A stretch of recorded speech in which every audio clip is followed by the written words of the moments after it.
Doctor Vijay Bhaskar orthopaedic surgeon. ఈరోజు మనం చర్చించుకునే విషయంలో ఏంటంటే పాదాల్లో నొప్పి. ఆ నొప్పి ఒక బర్నింగ్ సెన్సేషన్గా ఉండొచ్చు, లేకపోతే సూదుల్లో పొడుచుకుంటున్నట్టు ఉండొచ్చు. దీన్ని మనం ప్లాంటార్ ఫేషియైటిస్ అంటాం. సో ఏమవుతుంది అసలు ఈ ప్లాంటార్ ఫేషియైటిస్లో జరిగే ఇష్యూ గురించి మనం చర్చించుకుంటే, ఈ ఫుట్లోని ఏవైతే బోన్స్ కింది భాగంలో ఈ మజిల్ అంటాం, దీన్ని మజిల్ అండ్ ఫేషియా అంటాం.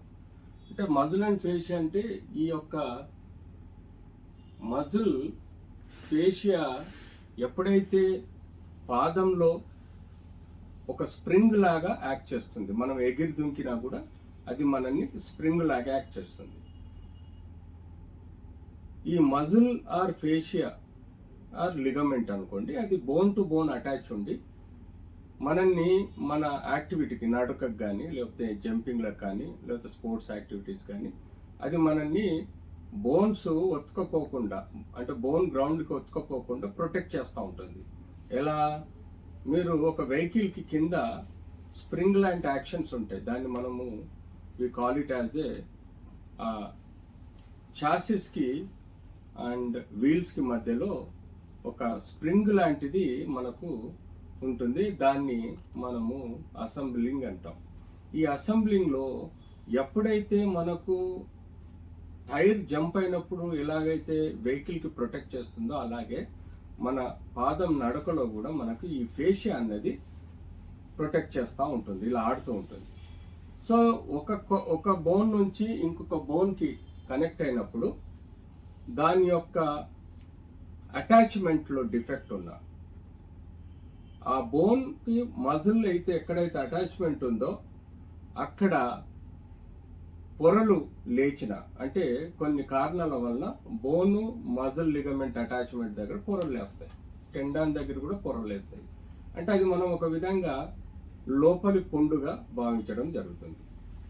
సో ఎప్పుడైతే మనకు లోపలి పుండులాగా ఈ ప్రాబ్లం వస్తుందో, ఆ పుండుని మనం ప్లాంటార్ ఫేషియైటిస్ అంటాం.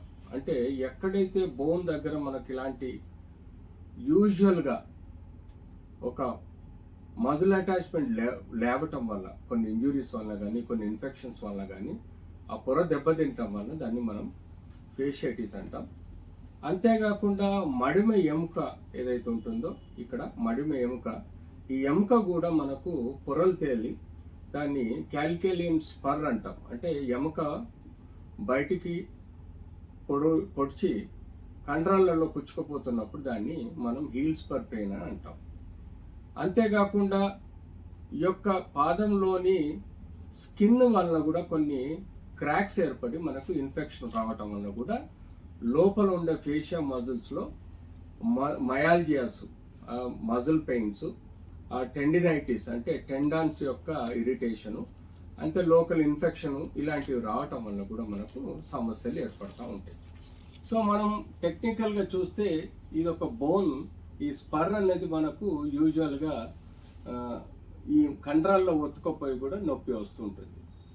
సో ఎప్పుడైతే ఇలాంటి సమస్యలు వస్తాయో, బేసిక్గా ఒబేసిటీ వలన, డయాబెటీస్ వలన, ఆర్ ట్రొమాటిక్ ఇంజురీస్ వలన, ఆర్ కీళ్ళవాతం వలన, ఇంకా ఇతరత్ర కొన్ని కండిషన్స్లలో మనం ఎక్కువగా ఇలాంటి ప్లాంటార్ ఫేషియైటిస్, పాదం నొప్పి చూస్తూ ఉంటాం. సో కన్సిడరింగ్ ఈ యొక్క క్లినికల్ డయాగ్నోసిస్ తెలుసుకున్న తర్వాత బేసిక్గా మనము కొన్ని ఎక్స్రేలు తీసుకోవాల్సి వస్తుంది. ఎక్స్రేలో బేసిక్గా బోన్ స్ట్రక్చర్స్ వేరియబిలిటీ, ఈ బోన్స్లలో ఏ వేరియబిలిటీ ఉన్నా కూడా చెప్తుంది. తర్వాత మనము సిటీ స్కాన్ కానీ ఎంఆర్ఐ తీసుకుంటే ఈ బోన్కు అటాచ్డ్ మజిల్ రిలేషన్ కూడా మనం తెలుసుకోగలుగుతాం.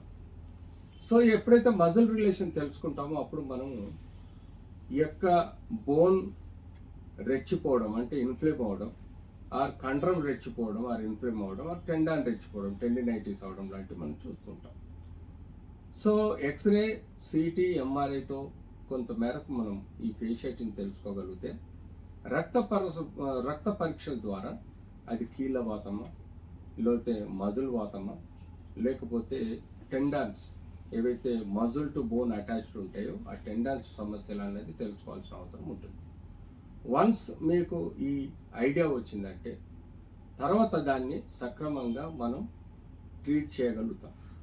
సో ఫేషియైటిస్ అన్నది మనం యూజువల్గా ఇనిషియల్గా physiotherapy, local ointment applications, changing of the shoe or చెప్పల్స్లో సిలికాన్ కొంత మెత్తగా కొంత స్మూత్గా రన్ అయ్యే విధంగా హెల్ప్ చేస్తుంది.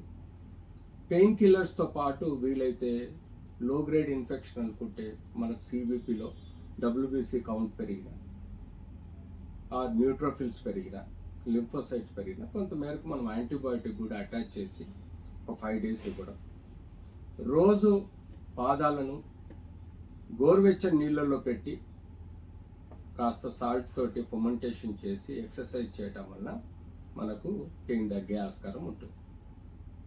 సో ఇది బేసిక్ లైన్ ఆఫ్ ట్రీట్మెంట్ వాడుకున్న తర్వాత ఇంకా ఆ ప్రెషర్ పాయింట్స్ దగ్గర పెయిన్ ఎక్కువ వస్తే లోకల్ స్టెరాయిడ్ ఇంజెక్షన్ కూడా 15 రోజులకు ఒకసారి 3-4 సార్లు ఇవ్వగలిగిన ఈ కన్జర్వేటివ్ ట్రీట్మెంట్, ఇంజెక్టబుల్ ట్రీట్మెంట్ ద్వారా ఈ యొక్క ప్లాంటార్ ఫేషియైటిస్ మనం రికవర్ చేసే విధంగా చేయవచ్చు. So this is my dear friends, plantar ఫేషియైటిస్లో మనం ఇలాంటి కేర్ తీసుకోవాలి. ఈ అవేర్నెస్ కూడా తెలవాల్సిన అవసరం ఉంది. Thank you. Next question.